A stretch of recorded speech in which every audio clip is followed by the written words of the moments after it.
Dando la situación económica y las últimas medidas que dio a conocer el gobierno nacional. Estamos en comunicación con Efraín Molina, economista. ¿Qué tal, Efraín? Buen mediodía.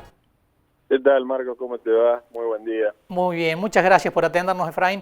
Bueno, ¿cómo viste los anuncios del Banco Central de anoche con respecto a esta generación de una cotización diferente para los productores? ¿Puede contribuir a aliviar un poco la situación desesperante que tiene ya el Banco Central con respecto a los dólares? Sí, creo que es más optimista la mirada que tiene hoy el gobierno que el sector ruralista. ¿Por qué? Porque si vamos viendo las principales respuestas que ha pasado con la del campo, no mejora una situación significativa el hecho de esta medida que ha tomado el Banco Central para tratar de que esas 22 millones de toneladas de soja que todavía están ahí comiencen a ser liquidadas y eso permita la entrada de los dólares. Esta posibilidad de decir, bueno, de lo que se venda, un 70% va en un depósito a la vista, que se va a ajustar con el dólar link para cubrirse de un riesgo de evaluación, y con el otro 30% comprar dólares al valor solidario, es el tipo de cambio oficial más los impuestos, pero que así te da una brecha de prácticamente 100 pesos, ya ni siquiera hablando con el dólar blue, sino del contado con liquidación, porque eso daría al campo un dólar por arriba de los 225 pesos aproximadamente, un 30% solamente de lo que vendan, y la brecha de el dólar de contado con liquidación que lo tenés a ese valor. Yo no lo veo como atractivo, incluso más, ya se han hecho algunos cálculos ahí preliminares a partir de esta medida y eso estaría dando una mejora en torno al 12% solamente para el productor, por lo cual, más allá de las declaraciones del jefe de gabinete Mansur respecto a que esto significa una buena medida, creo que pasa más por el optimismo y por los deseos y por la necesidad que tiene el gobierno antes de generar un verdadero incentivo, porque si no para eso bajaba 2 o 3 puntos las retenciones y creo que podía tener un efecto mucho más significativo. Claro. Efraín, bueno, vos sos director del Departamento de Estadística de Fedecom. ¿Qué está pasando con los precios? ¿Cómo están hoy? ¿Qué dinámica están tomando los precios después del cimbronazo que hubo tras la salida de Martín Guzmán? ¿Tiende a normalizarse? ¿Siguen los aumentos de manera constante? ¿Qué están percibiendo desde Fedecom? Sí, justamente el relevamiento, y que lo vamos a dar a conocer ahora, probablemente ya en el día de mañana, el día viernes, a partir de un relevamiento que estuvimos desarrollando en la Federación Comercial, y se te presentan dos problemas. Uno que es el impacto sobre los precios, producto de esta incertidumbre y de los problemas cambiarios, porque recordemos, el sector comercial no es formador de precios, entonces tiene que estar dependiente de sus proveedores, aquellos que trabajan con productos, con insumos importados, el sector neumático, repuesto de motos y automotor, todo lo que tiene que ver con la parte de tecnología, indudablemente que ha sentido este impacto, y no obstante prácticamente el 90% ha sufrido incremento de los precios y hay un 8-9% que si no lo sufrió ya lo está esperando para los próximos días.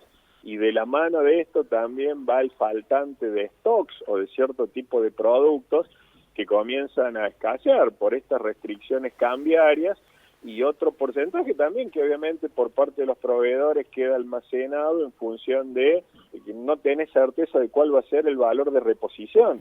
Entonces, en este contexto, ¿qué pasa? No solamente que se te incrementan los precios, sino que directamente esos productos no se empiezan a suministrar, o porque no tienen entrada desde el exterior, o porque los pocos que existen no se quieren liquidar porque después no sabes cuál va a ser el valor de reposición. Y esta problemática de carácter recurrente tiende a generalizarse y tiende a agravarse a medida que pasan los días. ¿Y sigue la magnitud de los aumentos, Efraín, o se calmó un poco después del cimbronazo más fuerte después de la salida de Guzmán?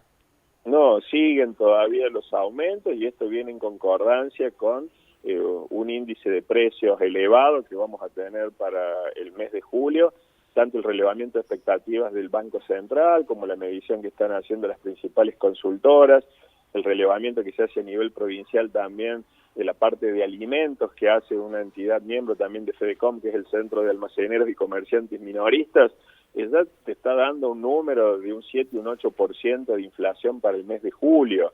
Entonces, en la medida de que esta situación no se tienda a clarificar, que tienda a prevalecer los altos niveles de incertidumbre, las restricciones cambiarias que tenés, el impacto de los precios no se va a desacelerar, lamentablemente.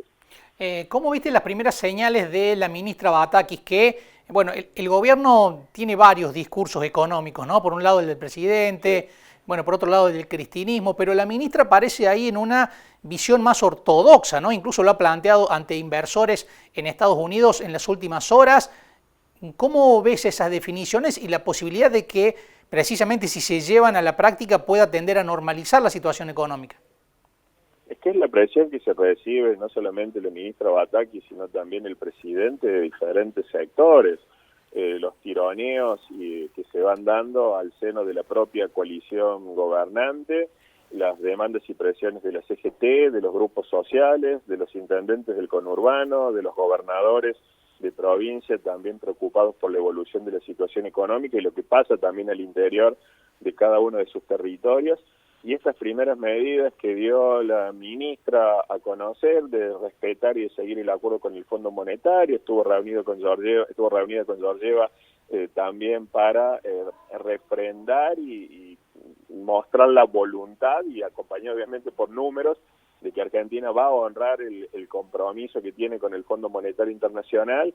Esta medida de congelar las contrataciones y el ingreso de planta al sector público, lo mismo que controlar el gasto a partir de la caja que tengan que manejar cada uno de los ministros, son medidas que van en concordancia y que en algún momento tenés que recurrir a la disciplina fiscal y que no podés vivir gastando por encima de lo que recaudás y que la emisión monetaria tiene que tener un freno. Entonces, esta situación la ministra la conoce, tiene una dilatada experiencia en el ámbito público, conducir los destinos como ministra de Economía de la provincia de Buenos Aires es prácticamente conducir un país, entonces sabe bien, tiene experiencia y estimo que lo que más allá de irse metiendo en toda la diaria y los números más finos, lo que significa la economía, de alguna manera de antemano ya lo conocía.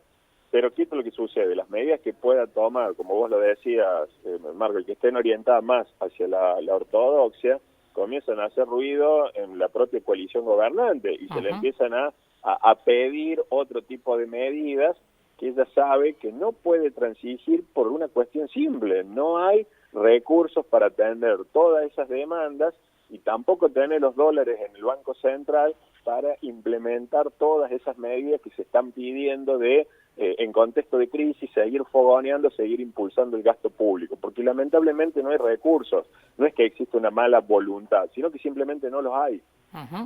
Claro, y es difícil que la economía se ordene si no se ordena primero la política, ¿no?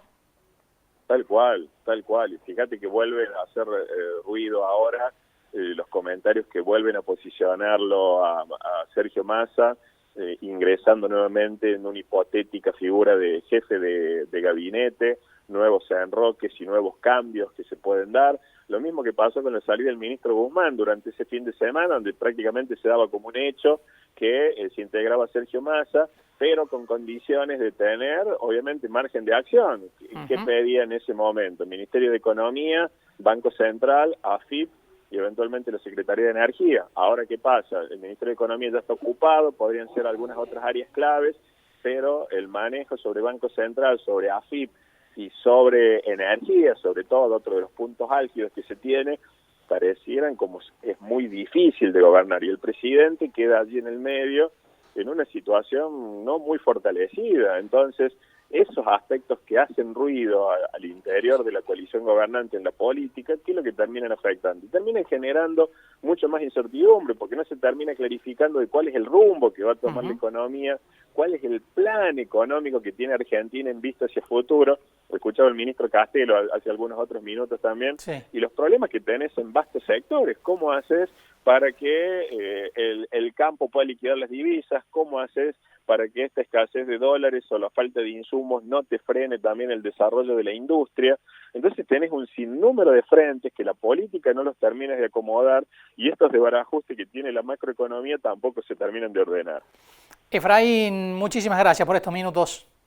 No, como siempre, un placer, un abrazo grande y gracias por el contacto. Muchas gracias a vos. Efraín Molina, economista, director del Departamento de Estadísticas de la Federación de Comercio de la provincia. Bueno, el relevamiento que están haciendo y que van a dar a conocer en las próximas horas marca, bueno, lo que todos percibimos en la calle, ¿no? Y al frente de las góndolas, fuertes aumentos durante julio, y lo preocupante es que continúan, nos decía Efraín. No fue una cuestión de un pico generado por la incertidumbre que motivó la salida de Guzmán, sino que ese escalón que subió la inflación, que subieron los aumentos, lo mantienen y los incrementos siguen en el mismo nivel que han tenido en las últimas semanas, lo cual pronostica que difícilmente, por lo menos en agosto, haya una baja muy importante en el índice de precios. Y bueno, esto habla, ¿no?, de un deterioro en el poder adquisitivo de las familias.